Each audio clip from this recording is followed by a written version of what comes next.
Oke, sebelumnya ini mungkin sebagian sudah ada materinya ketika ada embriologi, mungkin saya skip ya. Pasti kalian sudah paham kan?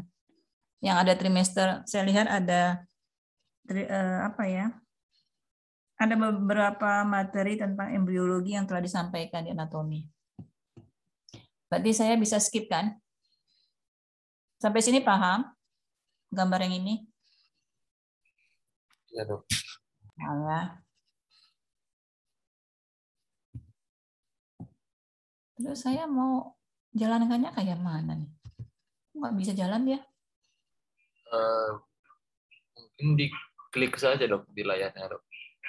Oh iya ya. Baik. Makasih. Ini juga ya fase yang minggu pertama, minggu kedua, minggu ketiga yang terbentuk 3 lempeng ya. Sampai minggu keempat terbentuk somit. Nah, kita bicarakan tentang GIS, gastrointestinal system. Gastrointestinal system ini kita tahu dia berkembangnya dari lapisan yang endoderm. Ya, pada waktu 3 minggu itu, fase minggu ketiga, kan sudah terbentuk trilaminar, endoderm, ya, mesoderm, dan ectoderm. Nah, si GIS kita ini berasal dari endoderm. Oke, nanti dia dibagi yang si endoderm ini dari atas kepala kira-kira dari kranial ke arah kaudal, ya kan, dibagi menjadi bagian yang anterior, ya kan, ada yang mid tengah dan ada yang posterior. Nanti yang anteriornya, ya, calon si usus anterior gutnya nanti berkembang menjadi mulut kita nih, ya kan, esophagus atau kerongkongan, stomach atau gaster, liver, dan pankreas. Nah, kalau yang midgut nanti ini terusan dari si gaster ya, yaitu duodenum, ya kan, usus halus ya, sampai dengan kolon transversum 2/3 proksimal. Sedangkan yang posteriornya neruskan dari kolon transversum yang 1/3 sampai ke rektum.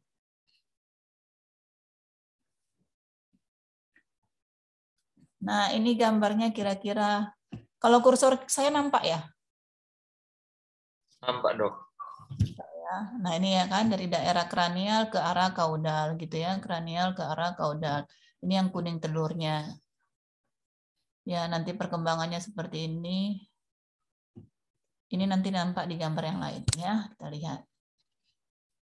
Jadi berkembangnya ya GIS kita ini ya, dari endodermnya. Kalau mesodermnya cuma untuk apa, pelengkap lah ya, ada otot ya, juga ada peritoneum, mesenterium. Nah, konektif tisu, jaringan ikat, pelengkapnya saja. Tetapi kalau yang utamanya berasal dari endoderm. Nah, kita lihat lagi. Yang endodermnya sudah sangat jauh berkembang ya, sudah nampak seperti ini. Beda banget tadi dengan yang tadi ya. Nah, endodermnya tadi yang bagian atas, punya kayaknya nggak ini dulu, ntar dulu ya. Yang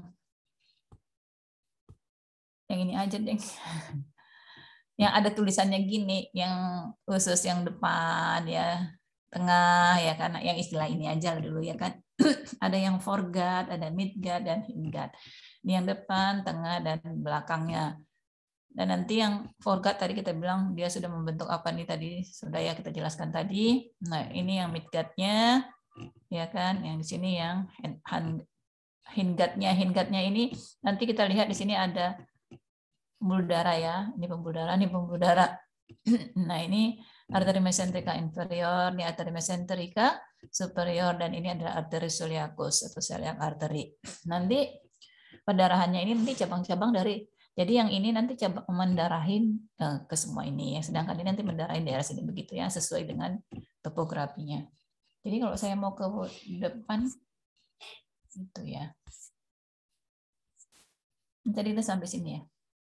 Ya sama aja ya tadi ya. Ya tadi kan nggak ada tulisannya yang foregut ya kan, yang midgut. Jadi kalian sudah tahu bahwa tadi di daerah sini adalah yang foregut atau yang depannya ya, yang ini yang midgut, sedangkan yang di bawah adalah yang hindgut. Nah, ini kalau kita lihat dari penampang apa ini sagitalnya ya. Nah, kayak ginilah kira-kira perkembangannya.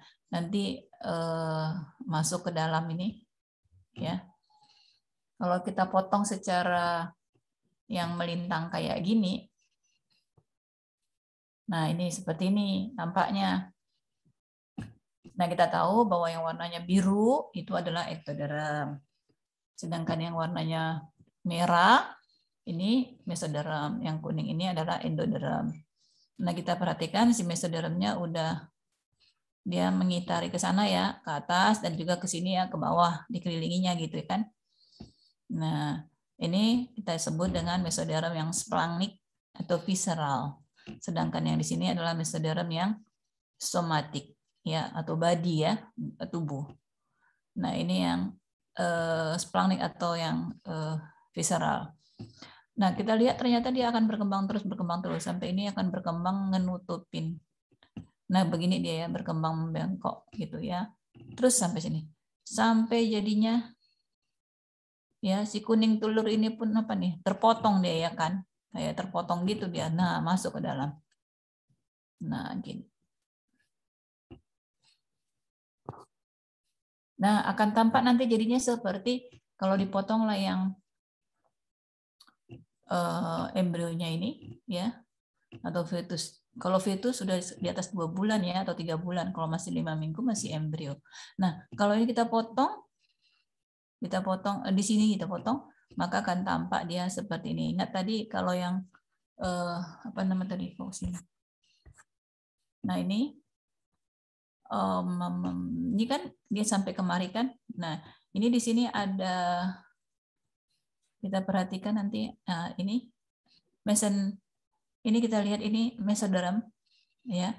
Mesodermnya itu namanya nanti menjadi dorsal mesenterium ya. Nah, ini yang ini mesenterium yang bagian dorsal ya. Nanti ada juga yang bagian ventral. Nah, nanti yang mesenterium dia namanya asalnya dari mesoderm. Nah, ya, mesenterium ini nanti menjadi penggantung-penggantung di usus kita, ya, menjadi peritoneum, menjadi mesenterium, mesokolika, gitu, ya, menjadi omentum yang ada penggantung-gantung-gantung. Jadi yang digantungnya ini ya seluruh, ya, ada yang digantungnya dari gaster, usus halus, gitu, itulah digantung-gantungnya. Sampai sini paham? Paham, Dok. Paham ya, oke. Nah, ini sama, cuma tadi istilahnya ada yang forgot tadi, hingga tadi cuma menunjukkan arealnya, nggak usah kita bahas lagi. Ini tadi sudah. Nah, diferensiasinya ini kan kok bisa ya dari satu sel tambah satu sel, sel sperma, sel ovum ya, 1 tambah 1 jadi 1 sel, karena dia nanti kan haploid tambah haploid jadi diploid. Nah, itu nanti bisa berkembang ya kan. Nah, nanti mereka mengeluarkan ya protein-protein yang bisa merangsang perkembangan daripada sel yang dituju. Jadi ada katanya gen hox ya pada mesoderm. Jadi gen-gen kita itu entah apa-apa gennya, saya pun nggak tahu apa semua gen-gen yang ada dalam tubuh kita yang ada dari satu sel itu, saya nggak tahu apa-apa saja. Nah, salah satunya di mesoderm itu ada gen ini katanya ya kan. Nah, dia akan merangsang ya sekresi ya Sonic Hedegaard. Nah, pada endoderm jadi diaturnya lah itu semua jadi berkembang seperti itu. Nah, kita cuma tahu oh dia jadinya berkembang begini, tapi gimana kerja si gen-gennya itu kita pun nggak akan semua tahu ya.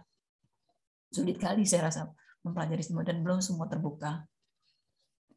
Belum semua, maksudnya kita tahu rahasia penciptaan manusia itu bagaimana. Kalau semua kita udah tahu, mungkin kita sudah bisa menciptakan manusia. Oke, kita lihat yang tadi ini Forgar inilah yang dia bentuknya ya kan. Ada trachea, ada respiratory tract, ada lung, semua dah ya esophagus. Tapi kita kayaknya kalau trachea dan respiratory tract kita nggak akan bicarakan, silang juga nggak kita bicarakan, paru nggak kita bicarakan ya. Kita yang kita singgung nanti bagian gisnya saja gastrointestinal. Oke.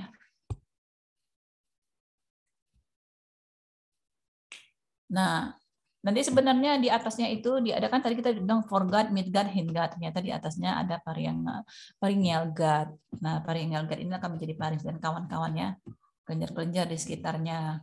Jadi si foregut udah tadi ya, menjadi esophagus, trachea dan lain-lainnya. Tadi kita sudah bicarakan.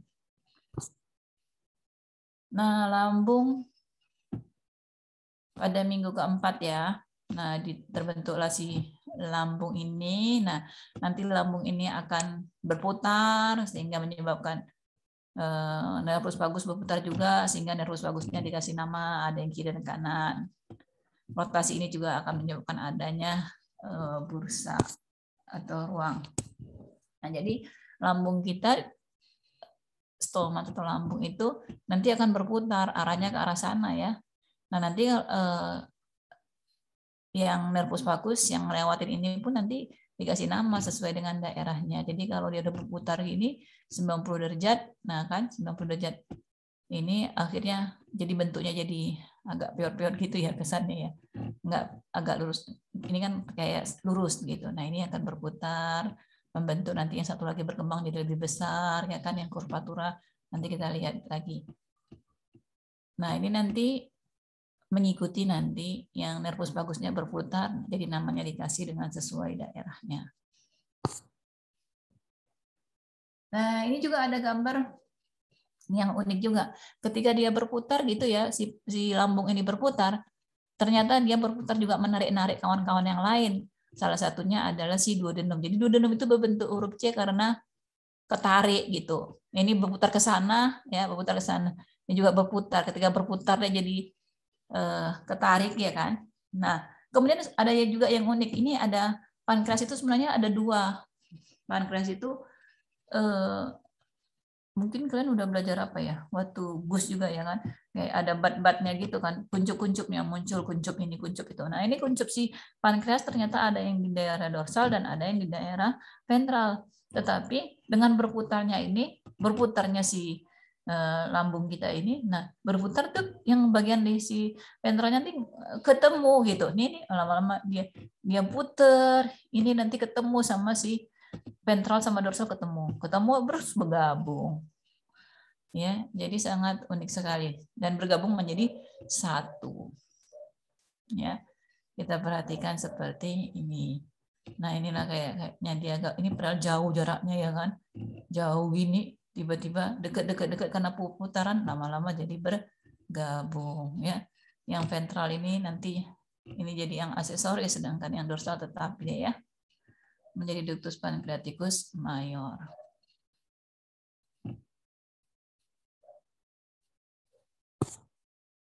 Terus ternyata yang berputar-putar-putar itu bukan cuma si gaster dan yang tadi itu ternyata ini ngelihatnya dari mana cocoknya ya?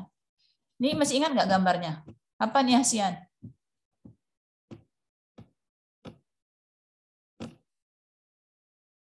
Hasian kamu kemana? Apa tuh? Siapa tadi yang ngomong? Nggak dok.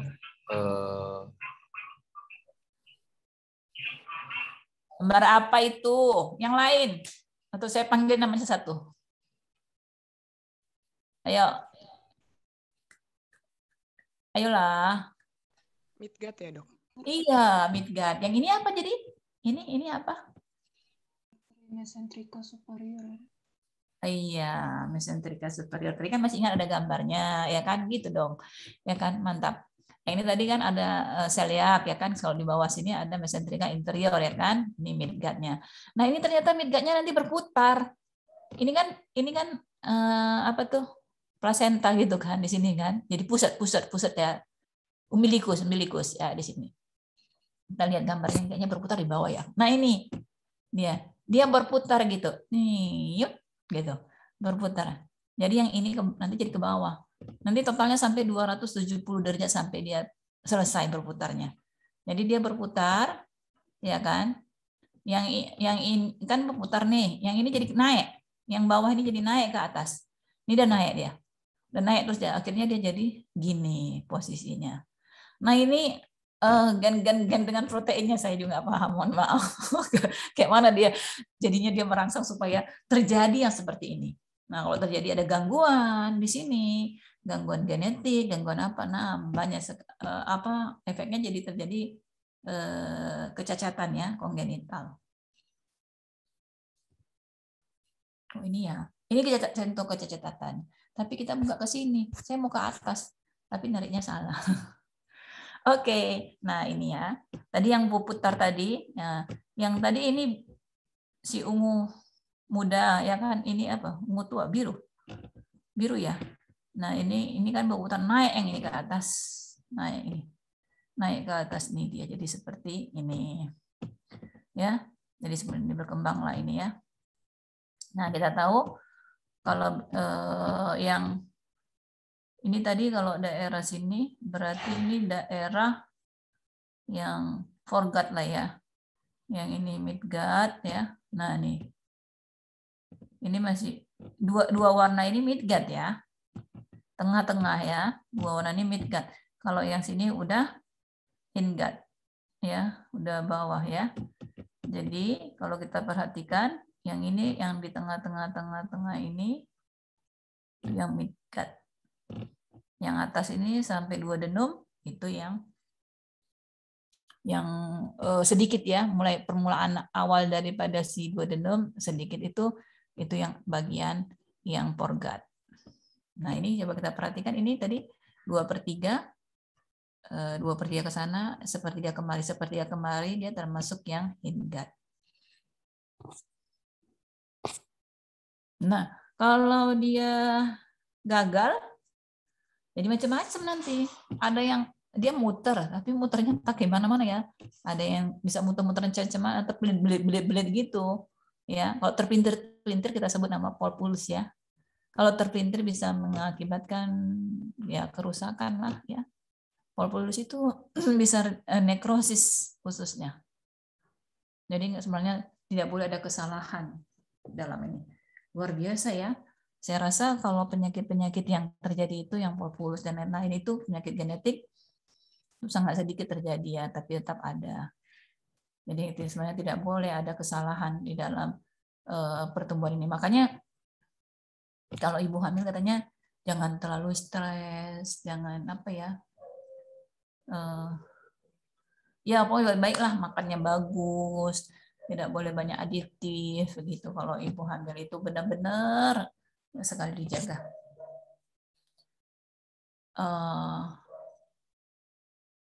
Ini yang mana ya nerangkannya? Kita tengok dulu. Yang tadi. Nah ini kan ketika terjadi pertumbuhan ini kan ini lebih besar ya. Udah gitu di sini ada hepar lagi nanti kan, ada pankreas. Hepar juga gede gitu kan. Ketika terjadi yang kayak gini muter dia. Nah, ini pertumbuhan yang sangat besar. Pertumbuhan sangat besar sampai ini nanti akan menonjol di pusatnya. Namanya hernia umbilicalis. Jadi itu fisiologis ya. Pada masa pertumbuhan tadi ini dia fisiologis. Jadi kadang-kadang saya berpikir kan ada yang apa istilah namanya yang pusatnya nonjol. Nah, itu juga harus hati-hati apakah ada hernia. Kalau pada bayi lahir kalau orang-orang tua zaman dahulu kalau pusatnya nonjol ditaruh koin gitu. Kayak dulu-dulu kan suka di apa itu namanya kasih gurita, ditaruh koin di pusatnya, kasih gurita di bedong gitu dulu-dulu ya. Ya. Jadi mudah-mudahan dia akan hernia yang pada umbilicalis ini pada usia sekitar 10 minggu ya. Nanti ada di sini mungkin terangkan itu jadi masih normal, tetapi kalau dia terus-terusan yang nggak normal lah jadinya cacatan ya. Nah, ini kan kita tahu ini kan nanti kan pitilen ini di mana ya? Yang kuning telur itu ya, masih ingat kan ini ya, kuning telur ya kan? Penggantungnya ke umbilikus. Tapi kadang-kadang ternyata apa namanya? Nggak nutup sempurna. Ini ada kayak benjolan. Kalau nggak nutup sempurna itu namanya Meckel diverticulum. Ya. Tapi kadang-kadang juga agak aneh ini. Terbentuk kista. Ini kista-kista ini ada juga yang macam-macam. Saya pernah dapat kasus pasien kista di urakus, misalnya urakus juga tertutup, yang bisa gus, ya, yang di sistem perkemihan itu juga bisa terbentuk kista. Nah, atau bisa juga terbentuk namanya ini fistula, ya. Bisa nyambung terus. Kalau nyambung terus efeknya apa? Jadi nanti ini fesesnya bisa keluar kemari. Kita tahu kan itu tadi apa tuh namanya? Yang di daerah sini kan midgut. Midgut itu kan sudah sampai ke kolon ya kan, kolon transversum kan. Jadi nanti fesesnya itu bisa sampai keluar kemari. Kalau ini enggak, ya kan. Kalau ini masih nggak apa-apa juga ya kan, ini nggak begitu masalah. Jadi kalau ini ya udah bahaya banget ya, keluar masa di situ fesesnya ya kan. Nah, duodenum tadi kita sudah cerita, pankreas tadi yang ventral tadi ingat ya. Belajar dari sini ingat-ingat gambar aja, banyak gambar ya kan. Dia jadi menjadi kaput ya kan, kalau si dorsal ini jadi korpusnya ya, kaudanya. Tadi sudah ada gambarnya. Midgut ini tadi yang ini dia hernia umbilikalis yang fisiologis tadi yang saya katakan tadi ya, yang menonjol ke arah tali pusat ya. Nah, itu nggak apa-apa kalau pada di dalam ya, tapi kalau di luar harusnya dia sudah tertutup. Nah, ini tadi yang 270 derajat ya, yang mengelilingi arteri mesenterika tadi. Jadi tadi kita sudah tahu arahnya ke arah ke atas gitu ya. Kalau misalnya kalau ke apa tuh? Kalau gaster dia ke arah ke belakang gitu kan. Nah, kalau ini ke arah ke atas. Nah. Dan dia kalau tidak bisa, ini yang midgut ini, yang loop ini dia mutar, kemudian dia harus masuk ke kapum abdomen. Tapi kadang-kadang dia tidak bisa masuk ke kapum abdomen. Kalau tidak bisa, kita sebut namanya ompalokel. Ya, jadi ususnya ada di luar. Tadi udah, oke. Nah, inervasi. Nah, tahun 57 si Meissner bilang ada plexus di submukosa. Si Orbach bilang tahun 64 ada menteric plexus, ada saraf gitu di situ. Di 81 si Ledorin ini bilang, nah ada peranan neural crest. Jadi masih banyak penelitian di embriologi, dibilang lah ada ini, ada itu, ya kan. Nah, ini menteric plexus ini fungsinya adalah untuk peristaltik, koordinasi gerakan imbisi dan eksitasi pada usus. Jadi harus ada ininya, ada kontraksi dan ada relaksasinya. Kalau enggak kan nggak bisa jalan itu isinya kan. Jadi di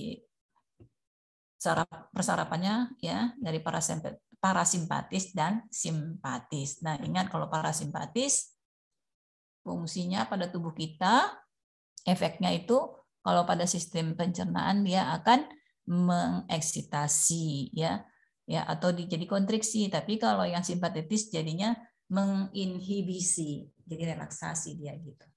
Tapi kalau simpatetis pada yang lain kebalikan gitu ya kan. Misalnya pada jantung, malah dia eksitasi, pada simpatisnya eksitasi. Ini mungkin kalian sudah belajar di fisiologi. Sampai sini ada pertanyaan?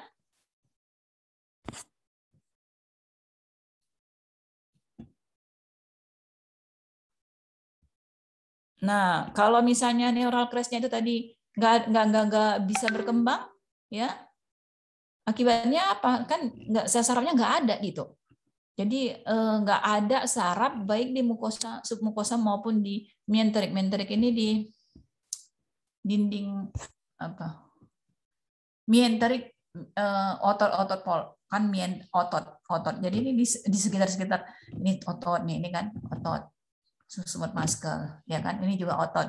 Nah, dari sekitarnya itu di mienteriknya itu ada saraf. Ini sarafnya ya. Gede, gendut. Dan ada yang menonjol nih nukleoidnya. Nah, gitu. Nah, kalau nggak ada itu gimana? Ya, kalau tidak ada itu akhirnya apa? Kan dia nggak bisa lagi kontraksi. Akhirnya obstruksi terus kan nggak bisa, jadi nggak bergerak lah. Jadi obstruksi, nggak bisa bergerak, makanannya nggak bisa, di sisa-sisa makanan nggak bisa jalan, jadi terobstruksi lah di situ, sehingga kemudian terjadi kalau udah terobstruksi yang ususnya itu kan jadi membesar yang sisanya kan. Nah, ini disebut dengan Hirschsprung disease ya, atau congenital megacolon. Jadi kolonnya membesar. Nah, ini katanya mutasi pada red gen pirokinase reseptor ya. Oke, akhirnya ini jadi sering terjadi katanya pada kolon sigmoid. Ya, jadi blokade pada feses ya akibatnya sisanya itu nanti membesar jadi megakolon katanya.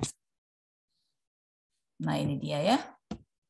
Jadi di sini misalnya nggak bisa jalan, yang satu lagi membesar ya. Jadi di sini nggak bisa jalan, ini pun nggak bisa. Akhirnya di sini aturnya terisi terus ya kan. Nah, terisi terus di situ, terisi terus. Jadi nggak jalan-jalan lagi. Udah sampai sini udah stop, nggak jalan-jalan. Terisi kolonnya di sini terus. Kotorannya. Jadinya besar lah dia. Rupanya nanti kalau dibuka udah banyak isinya. Jadi besar kolonnya ini, besar banget kolonnya ya. Kalau pada taraf tertentu nanti akhirnya harus dibuang. Kalau mungkin masih dini nggak apa-apa. Pernah saya jumpa kayaknya pakai megakolon ya. Saya lupa waktu itu masih koas kalau saya nggak salah. Ingat bayinya apa? Ibunya memberi makan bayi itu masih umur berapa minggu kalau saya tidak salah ya, 2 minggu gitu. Dikasihnya makan bayinya sama pisang, segala macam dikasih makan. Akhirnya mulai dikasih makan. Lama-lama akhirnya apa? Kan ususnya nggak bisa mencerna bayi itu kan. Maksudnya kalau makan makanan yang sudah padat gitu, kan dia ada waktu-waktunya kapan dia makan padat. Ini kan terlalu cepat. Akhirnya apa? Membesar kolonnya, nggak bisa dibuangnya. Itu saya rasa mungkin faktor si ibunya ya. Saya nggak tahu apakah juga dia terjadi tidak ada ganglion ya kalau, tapi saya rasa karena faktor kelalaian si ibu. Jadi bisa juga kita mengganggu kondisi usus ini, jadi kolonnya gede juga, megakolon juga. Padahal bukan karena Hirschsprungnya ya, apa istilahnya, skibala ya. Nah, nggak bisa dia jalan juga karena terlalu banyak dikasih dan belum bisa dia mencerna dengan baik. Oh, ada lagi rupanya ya. Ada anus yang tidak bolong, tidak berlubang ya. Ini kenapa? Karena anus itu harusnya dia tadi tertutup di sini ya kan. Nah, nanti ini harusnya berlubang dari kulit ini. Pengaruh gen itu juga akan melobang di sini sehingga terbentuk apa ya? Saluran di sini sehingga bisa membuang. Seperti yang nah, seharusnya kan lama-lama harus tembus, sama kayak himen juga itu. Ini kayak himen juga. Kan ketika di bayi itu tidak ada lubangnya. Tapi nanti ketika ini apa namanya? Harus dilubang gitu, harus berlubang.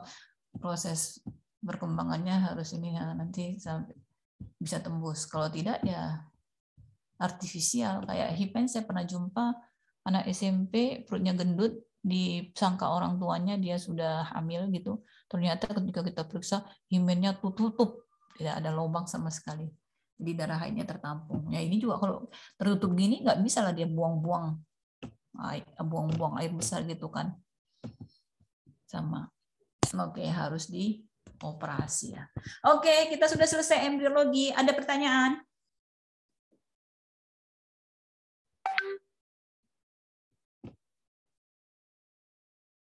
Adakah pertanyaan? Hasyan? Sejauh ini belum ya. Aduh, mantap lah kalian ini. Enak ngajarnya. Kalau ini kan, kalau yang tentang anatomi daripada GIS ini, saya rasa sebagian udah dipelajari di SMA, kayak gigi-gigi ini ya. Ini kita lihat. Oral cavity, ini atasnya palatum, dalamnya ada tang, ada mukosa, ini kalian udah belajar waktu SMA. Ada palatum durum, ada palatum mol ya kan, yang keras tulang ya kan, palatum mol yang menggantung-gantung. Nah, ini udah kalian pelajaran. Nah, ini dia palatum mol di atas palatum durum ya kan, menggantung-gantung. Ini palatum molnya ini di ujungnya namanya upula ya. Nah, kalau yang kerasnya palatum durum, kalau yang lembutnya palatum Mall yang menggantung, oh pula. Saya rasa gigi ada berapa jumlahnya, gigi susu, gigi permanen. Lah, saya kayaknya nggak ini kali lah ya. Kalian udah tahu semua ini, dentinnya, ada enamel, ada semen ya. Ini untuk gigi kita. Saya cepetin aja lah, nggak perlu lagi. Ada crown, ada neck, ada root. Nah, jadi ini kayak gini, ini giginya ada mahkotanya kan, ada crownnya kan, kemudian ada neck, ini daerah yang rawan untuk terjadi kalau karies gitu kan, boleh. Terus kan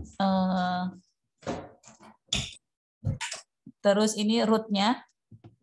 Hasian, kalau misalnya saya ini kasih tahu ya kalau terputus ya. Ya dok. Oke. Di rootnya ini, nah ini kan di root ini ada lubang kan, lubangnya ini untuk masukkan saraf perdarahan gitu kan. Nah si semen ini kuat ini, mungkin kayak betul-betul semen ya. Nggak namanya semen, kenapa kasih nama semen yang untuk bangun rumah ya, ini pokoknya kuat banget ini ya kan, enamel ini. Nah kayak apa dia, kayak tulang gitu ya kan. Nah di bawahnya ini ada dentin, baru ada pulpa. Si dentin ini kuat juga ini, cuman lebih kuat lah jauh si enamel. Kalau misalnya ada apa namanya itu, lubang gitu ya, ada karies. Kalau kariesnya masih di sini aja, kita nggak apa-apa. Tapi kalau kariesnya lubangnya itu udah sampai kemari, maka kita sudah merasakan ngilu, kena dingin ngilu ya kan, panas ngilu, semua ngilu. Tapi kalau udah sampai ke sini, nah kalian bilang nanti lebih baik sakit hati daripada sakit gigi, kalian bilang. Mulailah dia ya, karena di sini mulai sudah ada persarapannya. Tapi jangan khawatir, sampai sini bisa ditambal, sini pun sudah masih bisa ditambal ini, kalau masih sini bisa ditambal. Tapi kalau udah sampai sini harus dirawat akar, kalau nggak dicabut, sayang dicabut, jadi bagusan dirawat akarnya.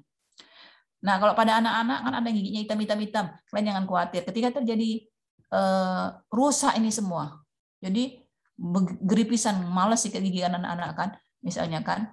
Nah, ini nanti kan ini sebenarnya nggak hitam sih, tapi dentin ini nanti begitu ini udah kena, dia udah mulai kena, dia akan berproliferasi, dia akan melindungi diri. Sayangnya proliferasi dia itu warnanya kehitaman. Jadi kalau ada anak-anak giginya hitam-hitam, geripis-geripis, nggak apa-apa itu, nggak sakit dia itu.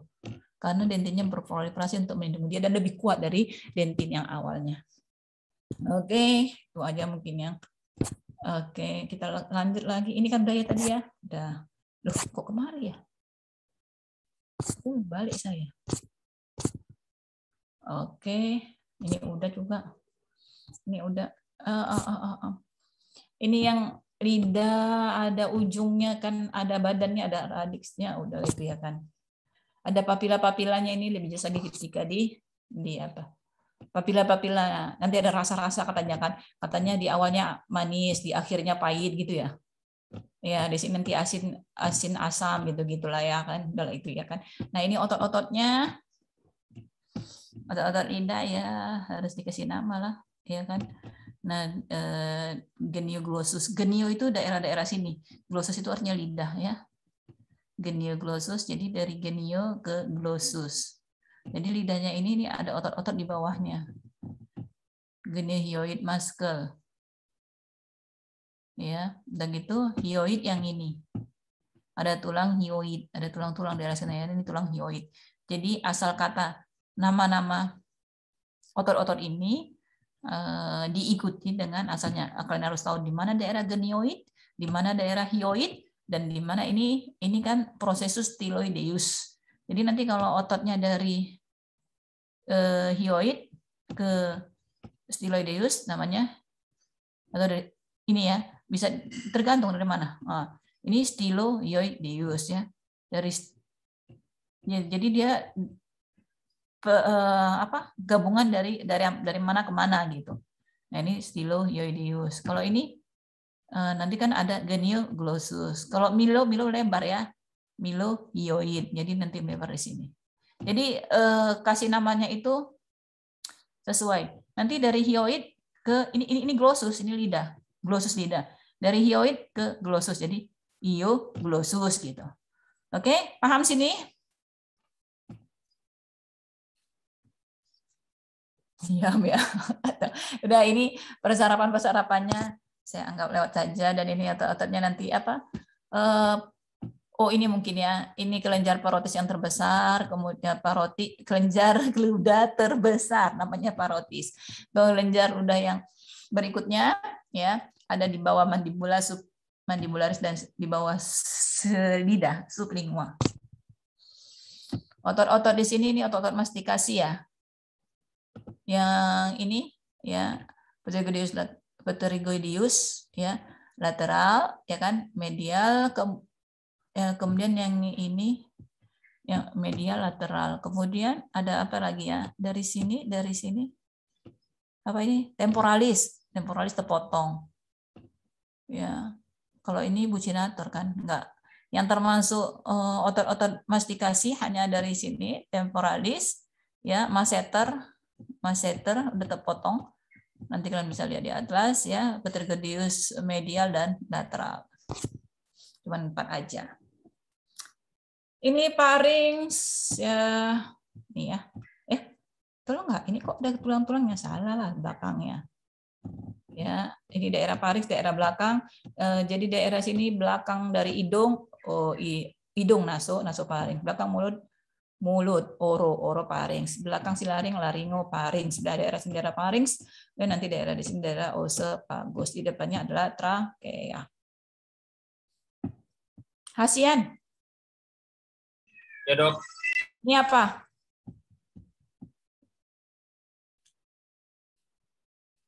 Yang mana dok? Nih.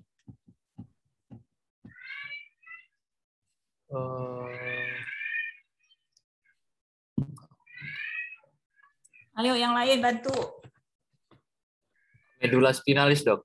Iya, gitu dong. Saya cuma pengen tahu kan, tahu nggak? Kan udah belajar kan. Oke, lanjut kita. Nah ini bagian-bagian dari pharynx tadi itu tuh ada epiglottisnya, ada uvula. Uvula itu mencegah makanan itu masuk ke atas. Kan si epiglottis mencegah makanan masuk ke daerah trakea. Oke, udah lihat ya, kalian nggak usah. Nanti kalian baca-baca lagi. Esophagus panjang banget ya kan. Esophagus panjangnya berapa? Muscle of abdomen. Nah, abdomen ini perlu kali nggak? Nanti kan ketika praktikum juga lagi ada obliquus, yang externus, internus, transversus, pyramidalis, darah itu ya. Oh, mungkin ini sedikit.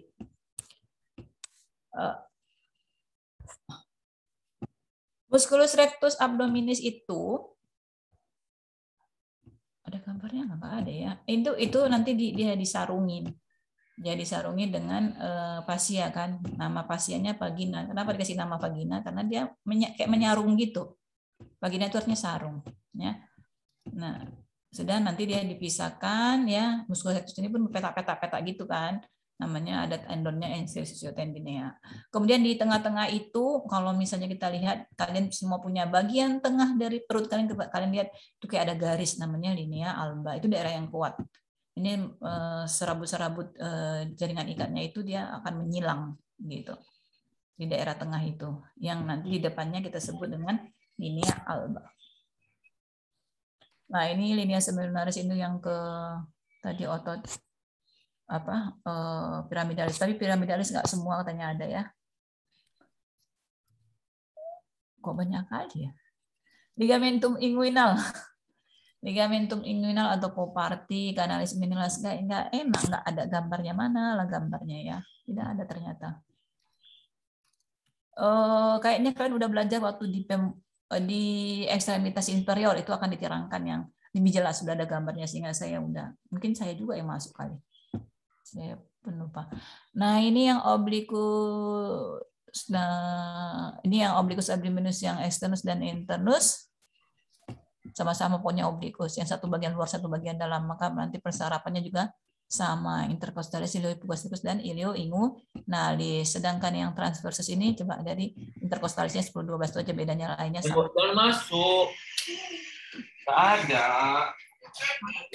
Masuk. Siapa itu? Nggak gua banget. Udah lah, dikoren sama kakak. Kakak, ini juga. Adik siapa itu Hasian? Aduh, maaf dok, lupa di mute dok. Aduh, Nggak apa-apa, adikmu ya? keponakan dok. Oh, keponakan. Maaf dok. Nggak apa-apa. Inervasi ya dari skin itu, ya udahlah aku baca aja lah. Nanti vaskulisasinya, saya pun tidak enak kalau melihat nama-nama aja, pening lah saya. Saya kalau belajar anatomi itu sebaiknya kan lihat gambar, ya. Kalau lihat gambar nanti apa akan lebih mudah. Seperti kita belajar itu, kita kalau bisa menggunakan seluruh panca indera, ya. Karena nanti saya tunjukkan epigastrika superior, nanti cabangnya dari mana, circumflexa iliaca superficialis. Harus nampak pembuluh darahnya, baru kalian tahu nanti akan ingat, oh ini dari mana, dari mananya. Epigastrika superior, epigastrika inferior, nanti datangnya dari atas atau dari bawah. Cabangnya dari mana? Yang ini dari arteri thoracalis, yang ini dari mana? Arteri iliaca gitu ya. Jadi ini harus tengok ininya. Lebih nyamannya kalian tengok di atlasnya ya. Ini peritoneum ada parietal visceral, peritoneum tadi ya yang menutupinya kan. Peritoneum itu yang ya apa tuh? Rongga ya kan. Yang melapisi rongga, kalau bagian luarnya peritoneum parietal, yang bagian dalam peritoneum visceral yang juga menutupi organ. Ya. Intraperitoneal, ya ini organ-organ biasanya hampir semua dia intraperitoneal ya. Cuma sedikit yang retroperitoneal, kidney sama pankreas, dan sedikit dari duodenum. Mesenterium itu apa? Mesenterium itu yang menggantung usus. Kalau mesenterium menggantung usus, mesokolika menggantung kolon. Maksudnya gini, mesenterium menggantung usus apa ya kan? Usus halus. Mesenterium menggantung usus halus, mesokolika menggantung usus besar atau kolon, momentum maius yang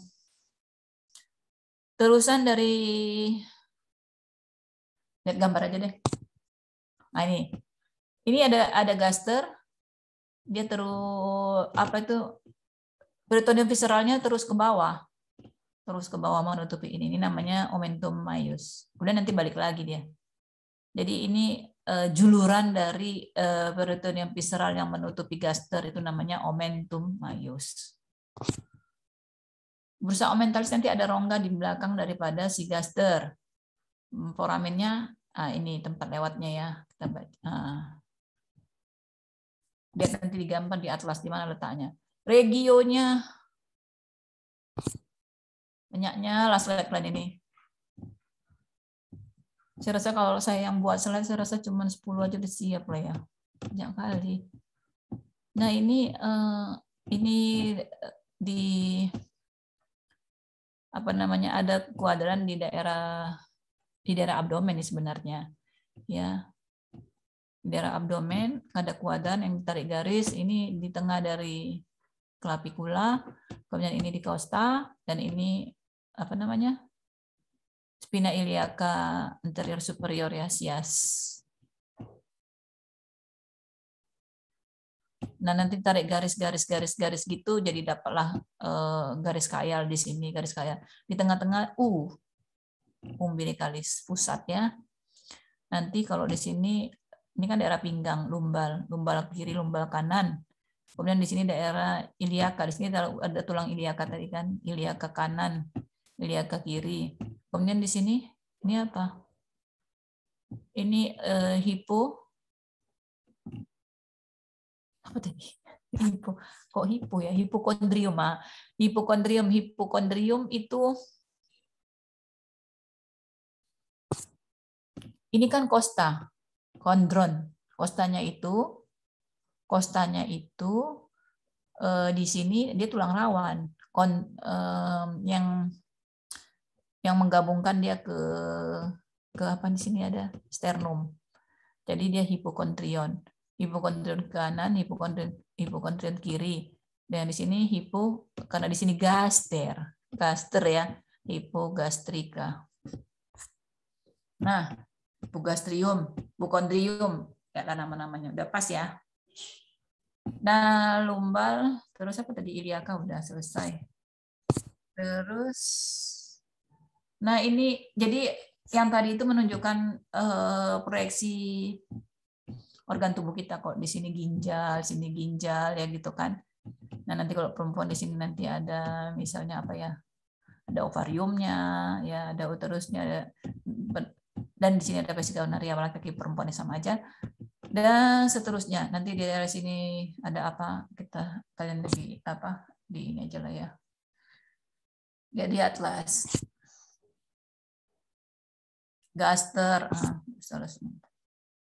Dibagi menjadi ada. Nah, curvatura mayor, curvatura minor nanti kita lihat di ini aja ya. Atlas kan bisa tahu yang mana pilorusnya yang mana. Nah, kalau kita perhatikan si gaster ini sebenarnya sifatnya sebagai blender makanan. Blender. Kenapa di lapisan luar dia ada serabutnya longitudinal, panjang, sirkular, ya kan? Sirkular mutar-mutar-mutar, ya kan? Longitudinal memanjang-manjang, oblik mereng-mereng-mereng. Jadi kan bayangkan dia akan mencerna makanan ke sana, ke sini gitu. Jadi akhirnya makanan kita tercerna. Bahkan kalau katanya jari pun dimasukkan mentah-mentah pun tercerna. Jadi ada orang yang makan daging mentah juga gitu kan, tercerna juga. Karena lagian di gaster itu sangat asam ya.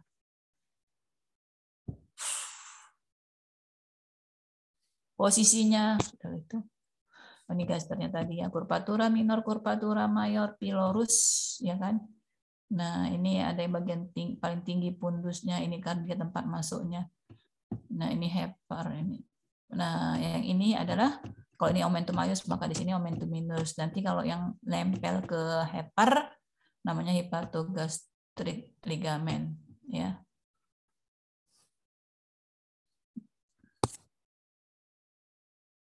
Nah, ini seperti pelajaran SMA. Udah tahu lah ya kan. Ini usus halus yang ada ini duodenum, usus halus, yeyunum, ileum. Nanti kolonnya kolon naik ascendant, transversum, descendant. Nanti kalau perdarahan ingatnya ini kolon sebelah mana kanan, ini kolon sebelah mana kiri gitu. Ini setengah. Kalau perdarahan namanya kayak gitu. Nanti kalian lihat lagi. Ini tadi otot-ototnya ada yang macam-macamnya menyilang segala macam. Nah, di dalamnya seperti ini berugi-rugi. Jadi dia bisa juga melar juga ini ya kalau diisi banyak. Kalau sering-sering diisi banyak maka dia bisa sangat melar. Kalau enggak dia bentuknya huruf J. Kalau enggak tidur dia gendut. Ya, kemudian vaskularisasinya ada arteri gastrika. Jadi ini gastrika ada sin, ada dextra, ada gastrika brevis nanti di atasnya, ada gastroepipolika. Ada gambar nggak ya? Nggak ada. Jadi di sini gastrika brevis dan kita lihat ini kalau gaster ini berarti sebelah sana kanan ya, sebelah sini kiri. Berarti ini didarai oleh gastrika dextra, ini epipolika dextra di sini. Nah, segitu ya cara menamainya pembuluh darahnya. Gitu kebalikannya. Kemudian intestinum tadi ada yang halus, yang kecil dan yang besar. Duodenum, udah itu kan. Duodenum. Nah, pas yang descendant ada yang pas superior, ada yang atas, ada yang bawah, ada yang menurun. Kan huruf C itu ya kan. Nah, di sini nanti masuk papilla pateri. Dan ada flexura duodenojejunales ini batas. Jadi dia nggak bisa terlalu bawah, makanya ketika diputar tadi gaster, dia ikut berputar karena dia diikat di sini oleh flexura duodenojejunales. Yaitu sebagai batas ke masuknya ke yeyunum. Ya. Nah, ini dia flexura duodenojejunales kan dia lengket itu kan, ligamentumnya nama ligamentum suspensorium duodeni. Nah, ini tadi yang dari pankreas masuk kemari ada ductusnya 2, ada yang kecil, ada yang besar. Besar nanti masuk papilla duodeni mayor, yang kecil masuk papilla duodeni minor. Ya, yang ini kita bilang tadi apa nama lainnya? Papilla duodeni mayor. Ada yang tahu?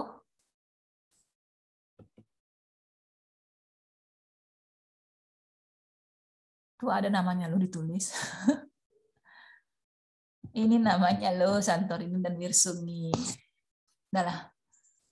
Oke, kalian lihat aja nanti lagi ada perbedaan antara yeyunum dengan ileum.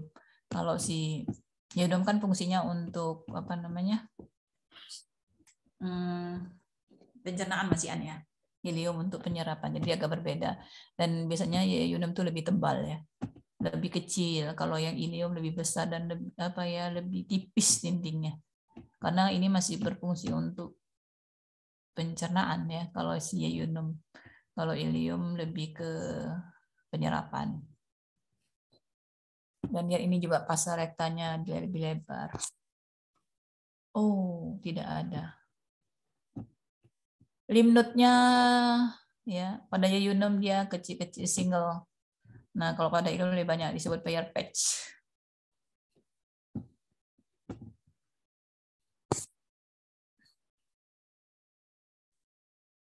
Ini large. Ada istilah Haustra, cari sendiri. Ada mesokolika, ada Taenia libra, mentalis, Taenia mesokolika, cari sendiri. Ada 3 Taenia, ya kan? Haustra ini terbentuk karena ada Taenia ini yang lebih pendek daripada otot yang ada di kolon, ya, sehingga terbentuk Haustra. Jadi begini dia, bentuk kerutan. Nah, mukosanya semilunaris. Appendix ada panjangnya ini, enggak semua ini, kadang-kadang ada juga yang kecil tergantung orangnya lah. 8,5 masing. Sering kali saya dikasih appendix dari dokter-dokter bedah. Nah, banyak juga yang kecil-kecil 5-6 cm. Kolon descendant, kolon sigmoid, udahlah itu ya. Ini ileum. Nah, ketika masuk ke dalam kolon, ini kolon yang buntu. Kita sebut dengan saikum. Di ujungnya usus buntu atau appendix piriformis seperti umbai cacing. Nah, ketika masuk si ileum ke dalam kolon, ke dalam daerah ini termasuk saikum atau kolon yang ujung, yang buntu, ya ini masuk ini namanya palpula Bouchini. Bau ini, si Bouchini yang nemukan. Pas sekali namanya ya, bau ini. Jadi, nah nanti sisa-sisa makanan akan ditaruh ke sinilah. Dan nanti di sini akan terjadi penyerapan air yang besar-besaran. Sehingga jadi akan mengeras. Ini apanya? Kok ada ureter sigmoid mesokolon? Mesokolon atau mesokolika sama ya. Nah ini dia. Ini ileocycle junction, ileum dengan daerah saikum. Jadi namanya ileocycle junction atau palpula Bouchini tadi. Ya, masuk ke atas, masuk kemari. Jadi dia kolon naik, ascendant, transversum, descendant, berbentuk huruf S, sigmoid, rectum. Rectus artinya lurus. Jadi kolon yang lurus namanya rectum. Liver ada lobusnya, ada 4 ya. Kalau pada tikus bisa lebih banyak pada hewan. Nggak tahu kenapa banyak-banyak kali mereka 5, 6, 7. Kita cuma 4. Itu pun cuma yang ini kecil-kecil nih. Yang besar ini. Ini yang dexter, ini yang sinister. Nah, ini dia ada ligamentumnya ya. Nah, ini ligamentum di depan ya, round atau teres. Falciparum. Ligamentum ini dari depan ya, ligamentum falciparum.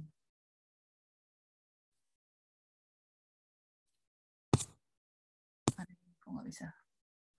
Nah yang di belakang yang ada yang teres. Nah ini daerah area nuda tidak tertutup oleh peritoneum visceralisnya, daerah yang telanjang kita sebut nuda. Ini yang lobus tadi sinister, dexter, yang ini lobus caudatus bentuknya seperti ekor, dan ini bentuknya seperti segi 4 quadratus. Nah, ini empedunya, kandung empedu. Ini ductus cysticus, inductus choledocus, kemudian ke hepar, ductus hepaticus. Yang ini kita sebut dengan trias porta, ada ductus choledocus, ada arteri hepaticus, dan ini adalah vena porta. Vena hepatica yang di sini ya, ini vena cava. Yang inferior kan, ini ya. Kalau ini namanya vena porta yang ada birunya. Vaskularisasinya dari arteri soleca menjadi nanti di arterinya. Ini yang pertemuannya dari gallbladder atau vesika velea masuk ke ductus cysticus, masuk ke ductus Ini namanya ductus choledochus ya, berjumpa dengan ductus pancreaticus ductus pancreaticus mayor. Nah, ini nanti membesar menjadi ampula pateri, masuk ya. Di sini menjadi ada sphincter Oddi nanti. Namanya papilla duodenal mayor. Pankreas, ada ductusnya, ada kaputnya di semuanya. Ini pankreas ya. Tadi yang ductus-ductusnya itu yang besar, yang kecil. Ya.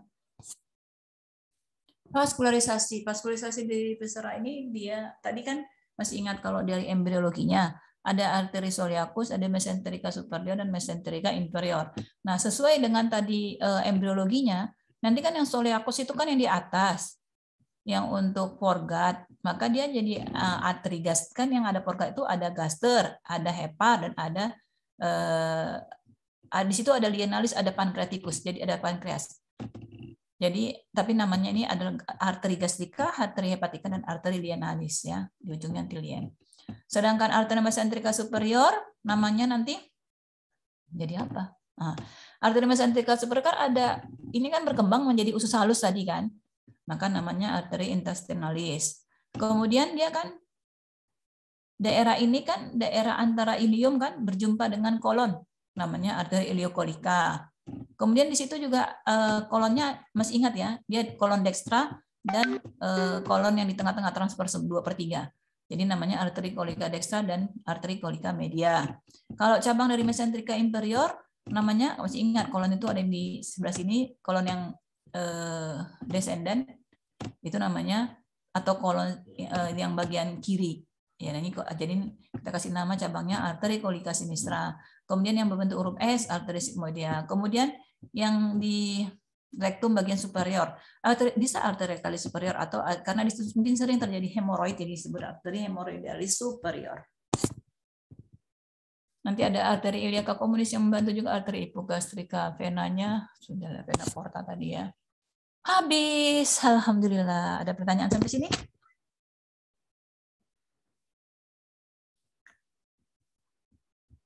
Asian dan teman-teman. Ya, Dok. Ada pertanyaan?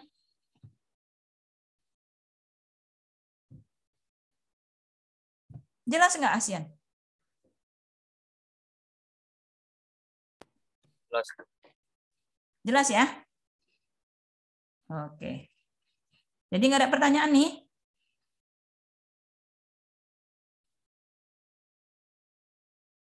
Kamu ada pertanyaan nggak Asian? Sejauh ini belum, Dok. Oke. Berarti udah paham ya. Teman-temannya yang lain? Belum ada juga, Dok. Belum ada juga. Baiklah, kalau gitu kita sudahi ya. Pertemuan kita anggap 2 jam ya, Asian? Ya, Dok.